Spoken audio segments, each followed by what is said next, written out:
Welcome back. This video could be considered part 2 of our Christmas traditions.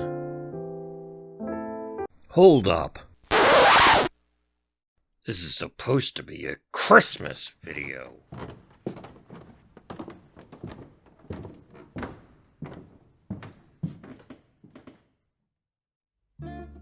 That's better. We previously told you about our Christmas Eve tradition. This is what we do for our Christmas Day, usually late in the day. We have entertainment entrepreneur K. Gordon Murray to thank for this one. Murray, an American film producer, was most well known for importing foreign, low-budget films, mostly Mexican, and redubbing them for American release. This is the guy you can blame for ditties like The Robot vs. the Aztec Mummy, and Samson vs. the Vampire Women. Sorry I'm late. I had to come straight from work. What did I miss?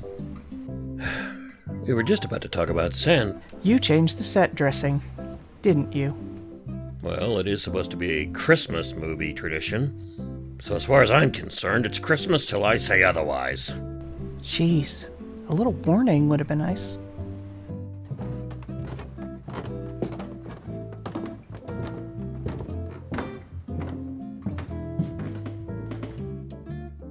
Better now? I'm not sure you're gonna need a scythe. You know what we said about bringing work home with us.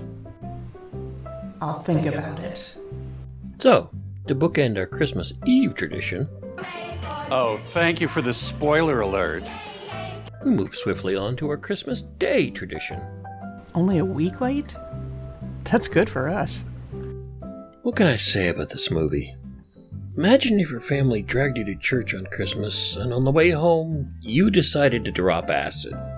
Close. But I don't know if that captures the essence of this experience.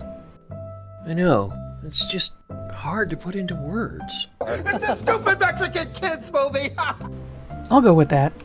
So, let's talk about Santa Claus. Or if you prefer, Santa Claus versus the Devil.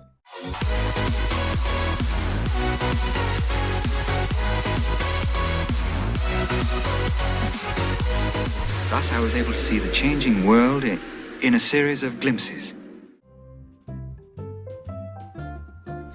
The original version was released in 1959, written by Adolfo Torres Portillo and Rene Cardona. It was also directed by Cardona. It starred Jose Elias Moreno as Santa and Jose Luis Aguirre as the other guy. But as you might expect, we're not talking about the original version here. Since we can't find out who did the localization for K. Gordon Murray, we're just going to go with these guys instead. It is time for the K. Gordon Murray masterpiece, Santa Claus. Santa Claus. Again, you guys didn't think we would watch the unriffed version, do you? There are only two versions this time. The first is the MST3K version. It was the only one until Mike, Kevin, and Bill did the live show in 2015. Again, if you press for time, the MST3K version is the shorter of the two, but it does contain two host segment songs. You know, those old holiday standards, Merry Christmas, If That's Okay, and the Whispering Christmas Warrior. Not to mention a full-on battle between pure evil and Santa. Engulf the world in darkness. That's what you think, Buster! I'm here to eat candy canes and kick ass, and I'm all out of candy canes! Come on! Oh, Frank, think of it. A full tilt battle between pure evil and Santa Claus in our own home. This is the best Christmas ever. Good times. The Riffed version has several things to recommend it. Oh, and there's also a short at the front, but I don't want to talk about it, so check it out for yourself if you want. One true positive is that the print of the movie is a whole lot better than the print they had when they recorded the original TV show.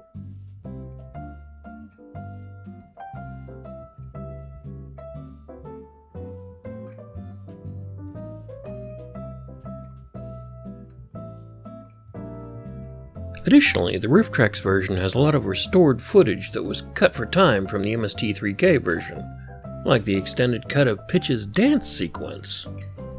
Speaking of dance sequences, how about the one with Lupita and the psychotic devil dolls? Good news, that one's extended too. But wait, there's more. Remember the uber cringe scene with Santa forcing his underage, racially and ethnically stereotyped minions to sing a collection of equally stereotypical songs, none of which had anything to do with Christmas, and I'm pretty sure one of which was popular in the wake of the Black Death? Yet another restored scene features Merlin. There's a sequence in his laboratory where he makes the powder for dreaming. He's not just mentioned in passing before he shows up in the last 5 minutes of the movie. This scene is a lot longer than necessary because apparently both Merlin and Santa are having some pretty serious memory issues. Which they immediately forgot. Right after this, we meet the man that made the golden key that opens any lock. A big, sweaty blacksmith with some oddly disturbing chest hair. Dude, a man having some hair on his chest can be sexy. Cutting up the bathroom rug and sticking it to yourself is not. Just an FYI. Most of the rest of it plays out the same as the MST3K version, including my own favorite scene. Oh ho, a cannon! Now it's Santa's turn to get even with Pitch. Now, isn't this bringing Santa down to Satan's level? I mean, Santa's a lifetime member of the NRA.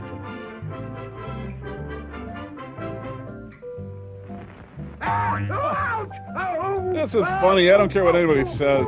I want to know who was getting the cannon. Were they on the naughty or nice list? And then there's Santa's special drink. That love which is closest to your hearts. Oh, and keep the glass. They couldn't drink this cocktail as it would burn their throats. Gee, thanks, Santa. Just what I wanted for Christmas. A chemical tracheotomy. Yes, there are some things in this episode that are not exactly PC or up to OSHA standards, but the Riffed versions of Santa Claus are a lot of fun, and, for us at least, just the right way to tie a final bow around Christmas. If you're curious, we lean towards the MST3K version, but both are enjoyable. And let's face it, with the world in the shape it is these days, wouldn't you rather grab one last laugh before facing whatever the new year is going to throw at you? Yeah, I'm probably looking at a lot of overtime. Anyway, be careful out there. You don't want to meet me in person. Way to bring down the festive mood, dear. Next time, we'll be back with our much more in-depth memories. These are just little asides for the holidays. Let us know in the comments which of the versions you prefer. Also, as always, if you did enjoy it, please like and subscribe and share this video around. It really does help out.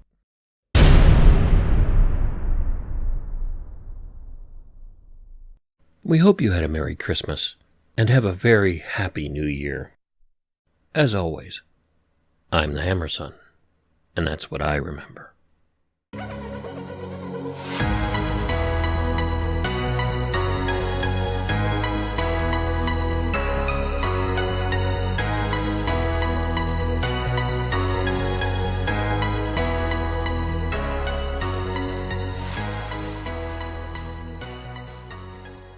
Ha ha ha!